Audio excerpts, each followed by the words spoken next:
April 1945. Berlin was no longer a city. It was an open wound at the heart of Europe.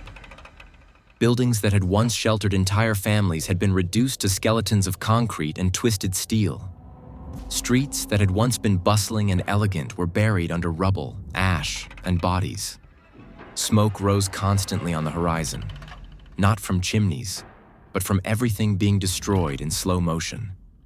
The sound of Soviet artillery was no longer distant. It was close, urgent, growing louder. The Russians were advancing block by block. Each explosion echoed a little closer than the last.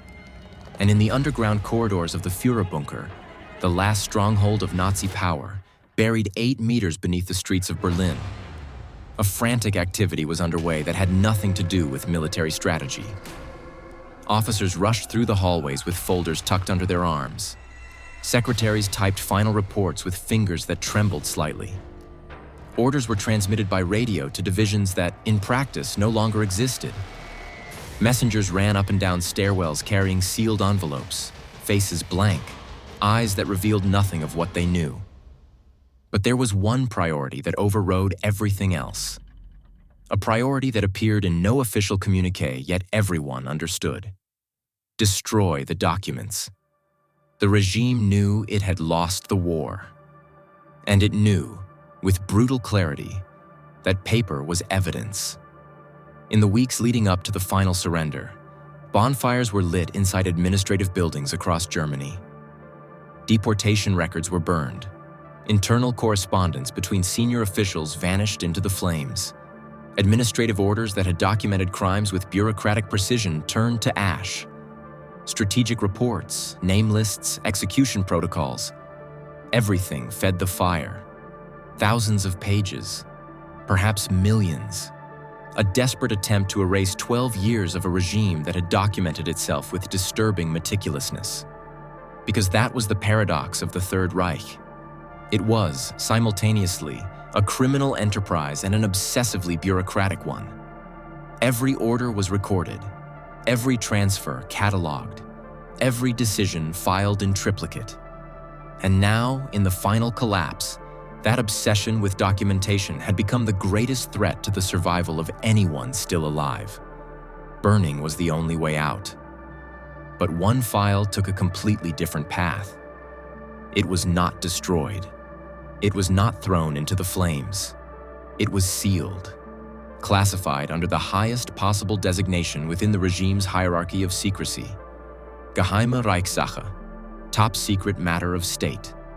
The classification level above which virtually no civilian had clearance. Reserved for information whose disclosure could shake entire power structures to their foundations. And it remained inaccessible for nearly 8 decades.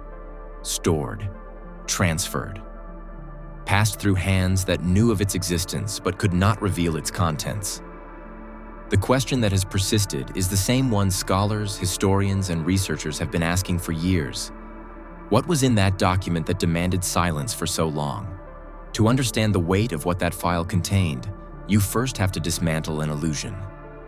When we think about the Third Reich in its final moments, we tend to picture a monolithic structure, a regime that remained loyal to itself until the very last second.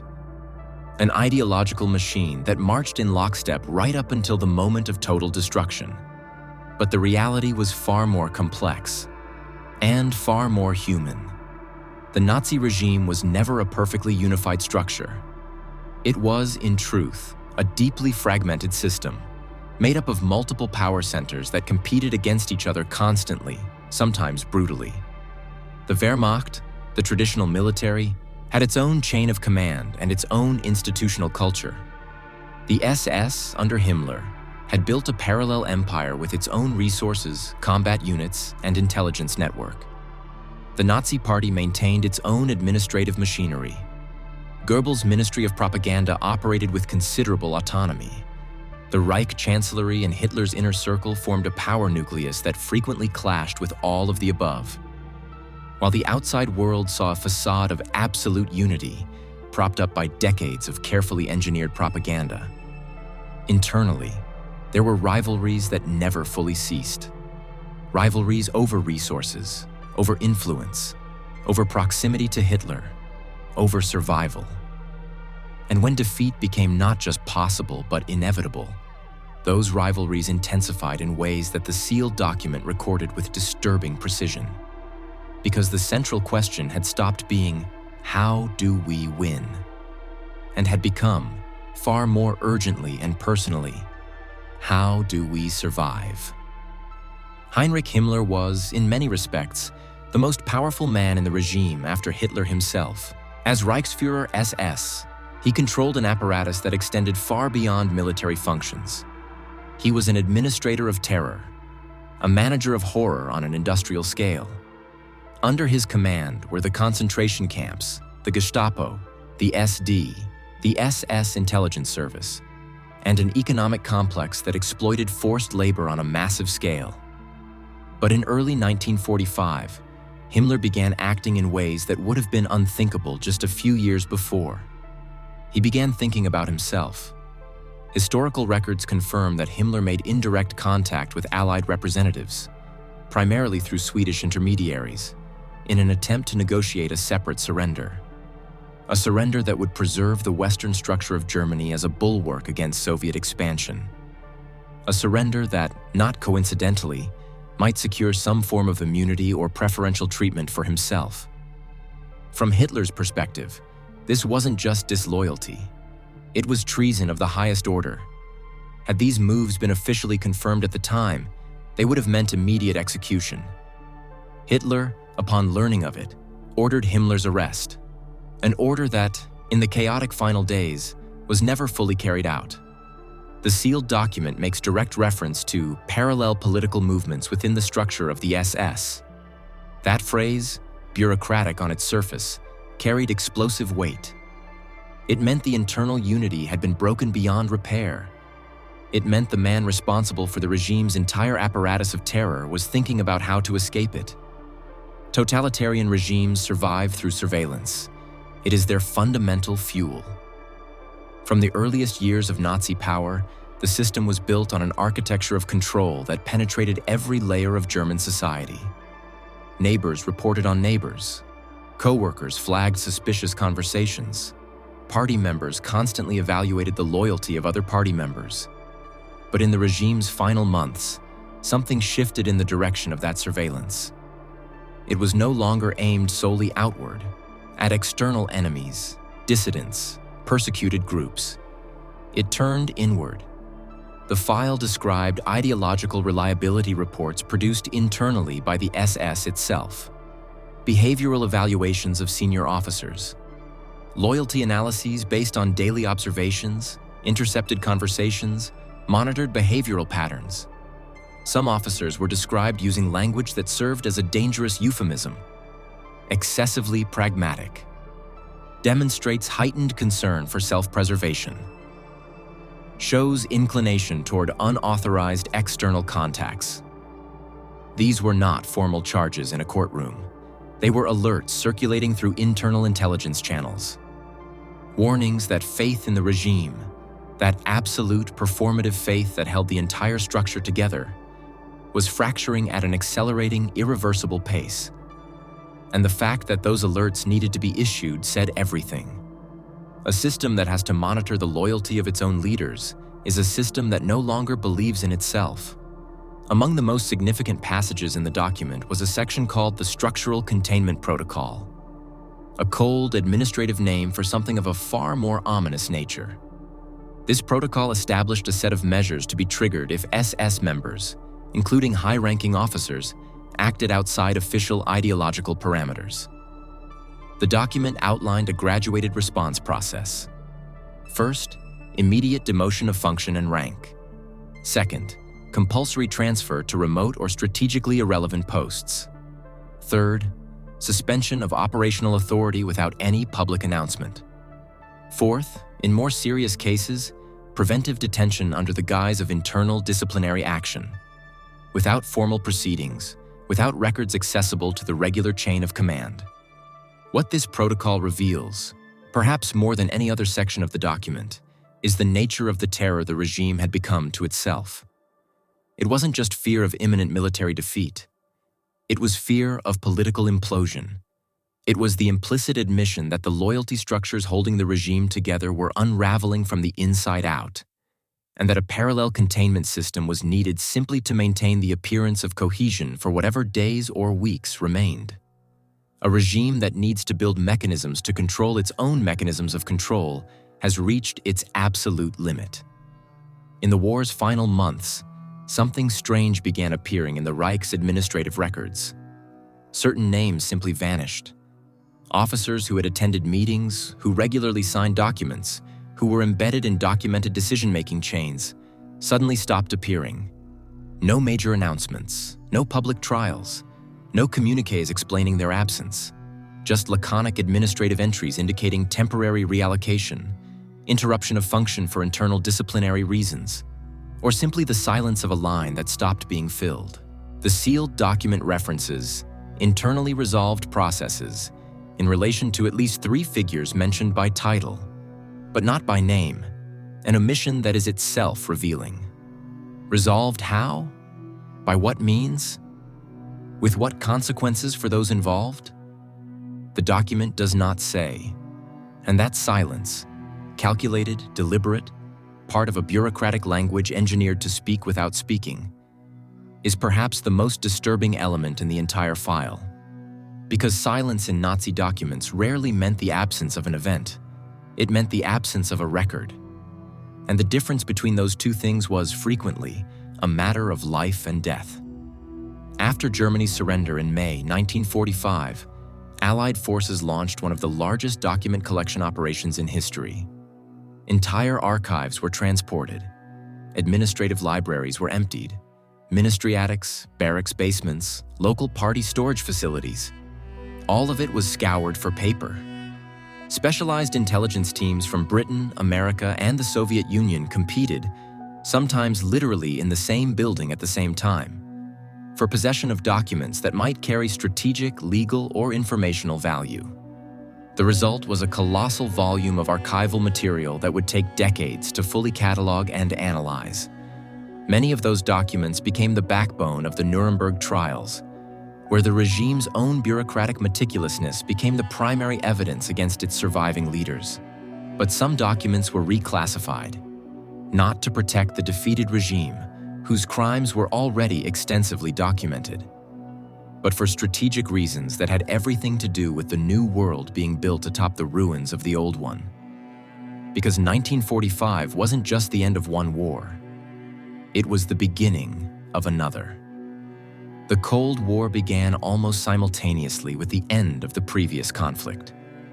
And in this new war, fought in shadows by agents through information, the moral rules that supposedly governed open combat became considerably more flexible. Recent allies became adversaries. Recent adversaries became, under certain specific and strategically convenient circumstances, useful assets. For decades, historians have documented what came to be known as Operation Paperclip in the United States, the program that absorbed German scientists and technical specialists into American post-war projects. Rocket engineers, aviation experts, researchers across various fields, many with deeply compromising track records, were integrated into the Western scientific and military apparatus. But beyond the scientists, there was another category of specialists whose skills were equally prized in that new environment of shadow warfare. Experts in intelligence, in surveillance, in infiltrating political organizations, in counter-espionage, in interrogation and information extraction, in building and managing networks of agents. The Nazi regime had developed, over 12 years, considerable sophistication in all of these areas. And some of the men who possessed that knowledge, men whose names, affiliations, and histories were documented in files like the one that was sealed, found new employers in the years following the war, Western ones. If the document named individuals who subsequently collaborated with Allied powers during the Cold War, that would provide a plausible explanation for decades of secrecy that had nothing to do with protecting the memory of a regime already condemned by history. It had to do with not revealing what came after, with not exposing the choices that were made when strategic convenience outweighed other considerations, with keeping the clean post-war narrative intact long enough for those involved to be beyond the reach of accountability. For decades, the story of the Nazi collapse was presented in a relatively linear and reassuring way. The regime held firm until the end with the same ideological determination that had defined it from the start. Defeat was imposed from outside, by the overwhelming force of Allied armies, by American industrial superiority, by the fierce resistance of the Red Army. The system didn't fragment. It was destroyed. That narrative contains real elements of truth. But the contents of the sealed document suggest the full truth was far more complex, and in some ways, more fascinating. It suggests that internally, confidence had already crumbled long before Soviet tanks reached the streets of Berlin. That there were quiet, carefully documented attempts by figures still holding formal positions of power to create political distance from the regime they nominally served. That the absolute loyalty, that obligatory performative fidelity that held the entire structure together, had begun cracking in ways that didn't always leave visible marks on the surface. The regime fell militarily in May 1945, but internally, it had begun to implode months earlier, and the sealed document was, among other things, a record of that silent collapse. There is a human dimension to this story that historical documents frequently obscure beneath their technical and administrative language. Behind every extreme ideology are individuals. Individuals with survival instincts, with families, with fears, with a growing awareness of consequences closing in.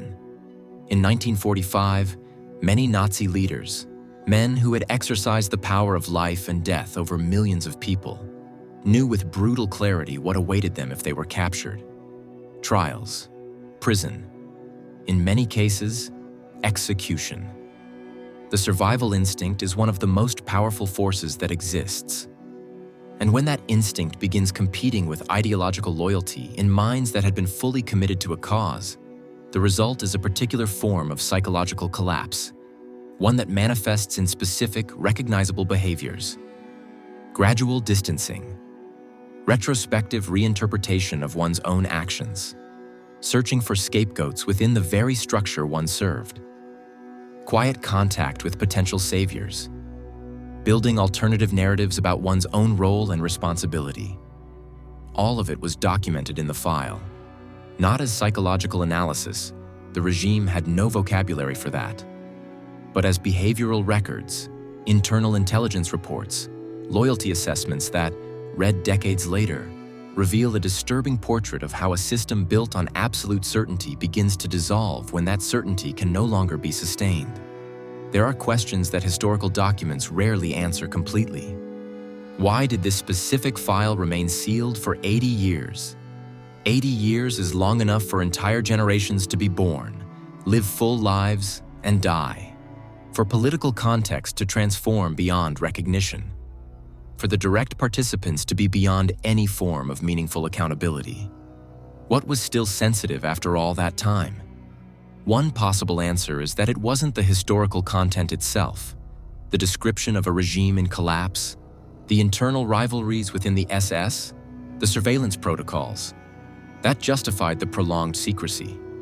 It was what that content revealed about decisions made in the years after the war, about choices made in Western intelligence offices, about arrangements that were convenient in 1946, in 1952, in 1961. But that became progressively more embarrassing as time passed and moral standards evolved. The post-1945 world was shaped by forces that rarely appear in textbooks in their full complexity. Strategic alliances that directly contradicted the declared principles of the victors. Economic interests that overrode considerations of justice. Calculations of power that transformed yesterday's perpetrators into today's assets. The sealed document may have been a node in that network.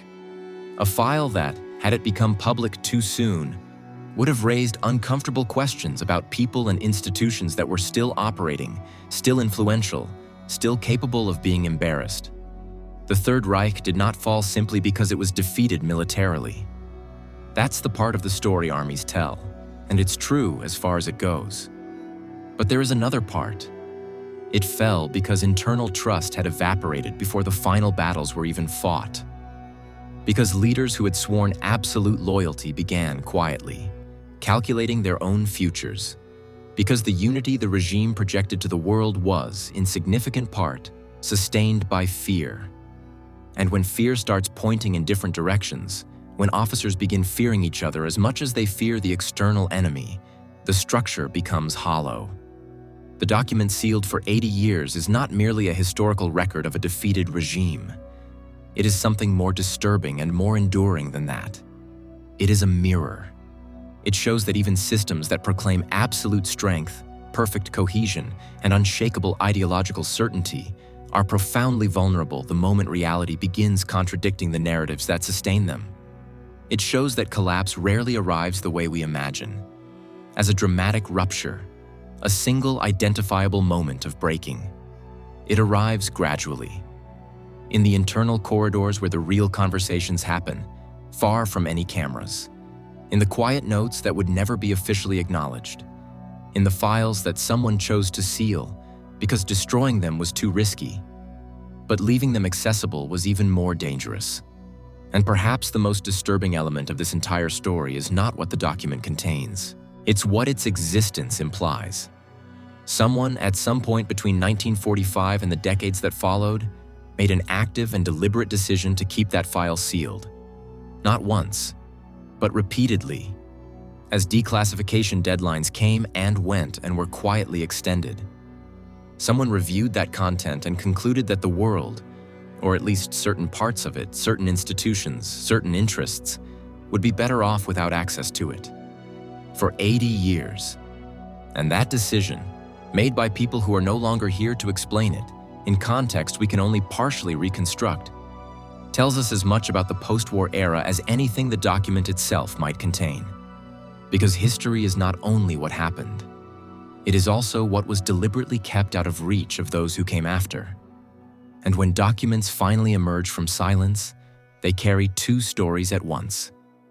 The story they record, and the story of why they were hidden.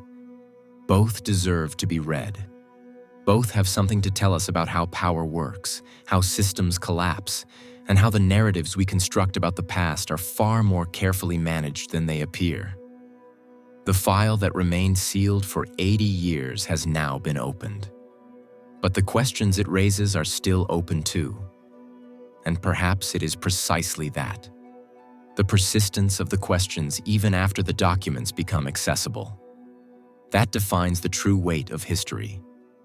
If you want to keep exploring files that stayed hidden for decades, if you're drawn to documents that nearly vanished from history, subscribe now.